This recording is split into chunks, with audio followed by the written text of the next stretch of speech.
Alrighty, y'all. So now it is time, I think, that we do the 1 year review later, or whatever you want to call it. 1 year later review for Guillotine, y'all. I do think this character, she's kind of like, I don't know, what would I say about Guillotine in 2024? Like a year, almost 2 years into the game. What would I say about Guillotine? I would say she's probably like one of the better DPS in the game that is not a pilgrim. Even, I don't want to say when she released, right? And it's not because she was like quote unquote bad. I mean, she got buffed, right? Remember, Guillotine's second skill here, obviously the max is like 0.96, I believe. So basically 1% attack increase for every 1% HP loss. When Guillotine first came out, that shit was like at max 20%. Like at level 10, it was like max 20%.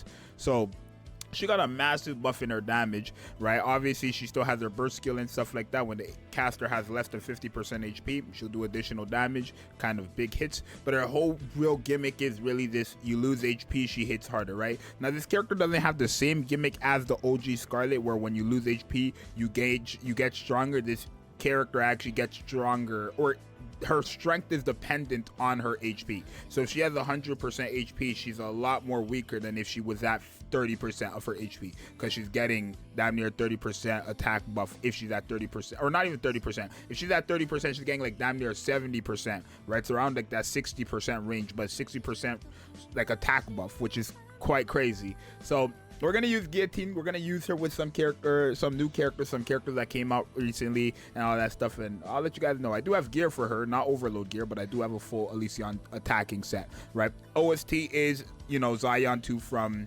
freaking Stellar Blade. Yeah. Alrighty, so we're going in there with this, I guess the Summer team, the Summer Anise team, because Summer Anise is actually gonna help her as well. Yeah, Summer Anise is definitely going to help her out, because Summer Anise also gives the attack buff, right? And my Summer Anise is 10-10-10. She gives electrical allies attack buffs and reload, which is going to be good for a machine gun. Plus, I have a reload speed on her. So let's see, right, how good. I have Mast on the team too, because Mast actually, not temporarily or it's temporary, it's not permanent. She does lower their HP without actually healing them, which is very good for this character. I might, hold on, so you guys can't see me properly, but yeah, if we take a look at her damage, right, 1.6 million, like you can see her numbers are just going up. As the more her HP goes up or goes down, the more her damage goes up. So right here, you're gonna see a massive buff, because we're getting a lot of attack buffs, and on top of her own attack buff, because she just lost HP, as you see there, right? Anise didn't even lose HP, right? Privity did, and you can see now her numbers are gonna just skyrocket, right? They're like, what, 40k? Oh my, imagine using this with the schoolgirls, right? Or even just, I can't use her with Crown or thing as well though, but yeah, that's, her damage is not, it's not bad. And remember, it's just going down. You don't really want to use her with healers, but obviously if you don't have a healer, she can easily die. That's the one problem with these types of characters. They can die within seconds, because like, wow, oh my goodness, wow. Yeah.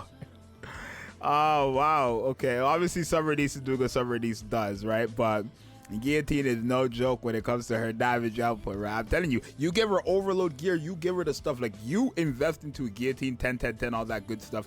You invest into a Guillotine, you will get results from this character damage wise, right? So she's just losing HP, but she's just so powerful, right? 54 million, she's just so powerful when she has less HP, right? So it's really just crazy. Is she on par with Summer Anise? Remember, my Summer Anise has full overload gear and 10-10-10.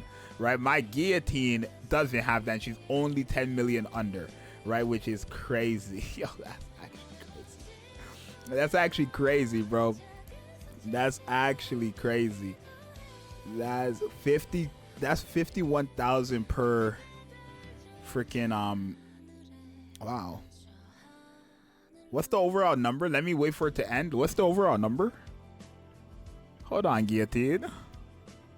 Wow. 81 million to 103 million. 10 10 10 full overload gear. Hey. Wow. I mean, Guillotine. Let's put her with Crown and Naga, since we're going to get the core hits in this situation. So we're just going to literally, we can even keep, honestly, we could put Naga. We could keep Summer Anise in there as well. But this time we're just going to have Crown.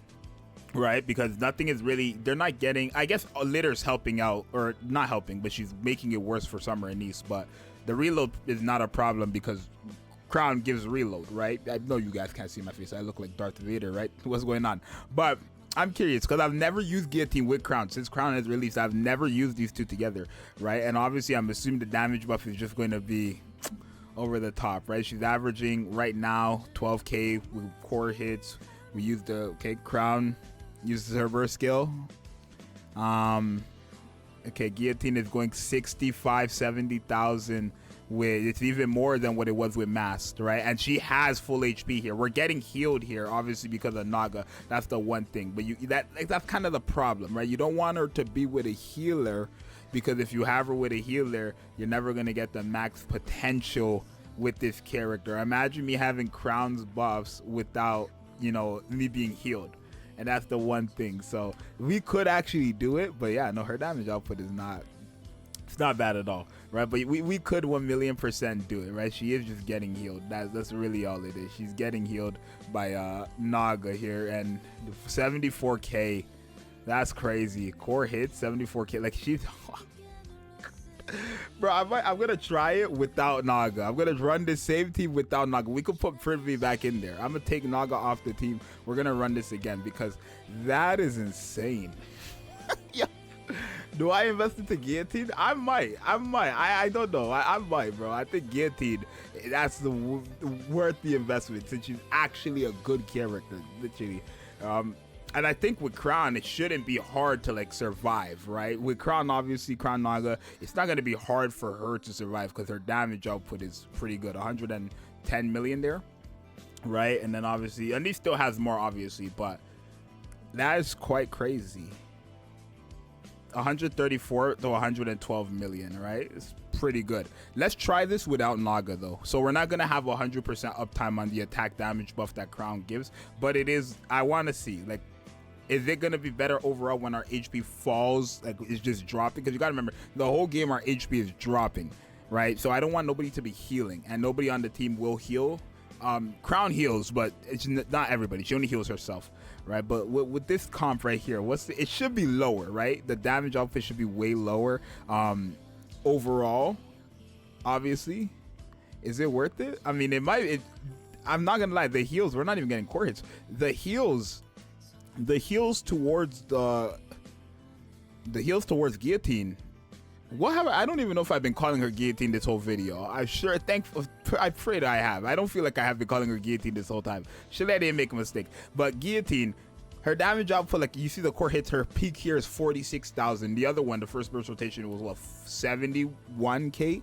So it's like, it's far less, right? Despite her now having her HP lowered, despite not having 100% uptime, despite not having the core damage buffs. Like now it's 68k right there for the first 5 seconds, right? It was 58k, or 68k, I think. That was 68k, now it's 51k. Like, she can put up numbers regardless, bro. But yeah, no, Guillotine, yeah, this is quite the character, quite the character, right? And wow, Guillotine, bro, you have some explaining to do. I mean, I think everybody knows Guillotine is a decent is a strong word for something that, like, I wouldn't say this is a decent, I would say this is a good character. I would say this is one of the better DPSs, right? Now, I'm not gonna say it's the best DPS in the game, but I'm gonna say it's one of the better DPSs we have, especially for people who don't have the pilgrims. Like, non-pilgrim wise, she might be up there because you have Anise, you have Anise.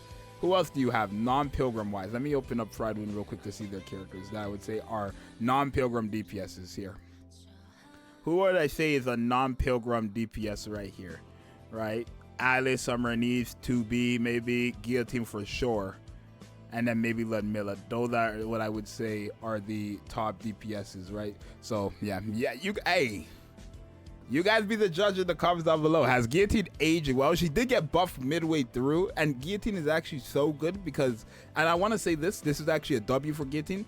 Guillotine got buffed before they introduced the collection and treasure or favorite item buff, right? So if she ends up getting a favorite item, that's another buff that Guillotine is getting, right? Before they buffed her when she was, you know, a bit worse. But I think this character is pretty good, bro. You guys let me know. It's your boy Zxous. I'm gonna see you guys in the next one. I'm out. Peace.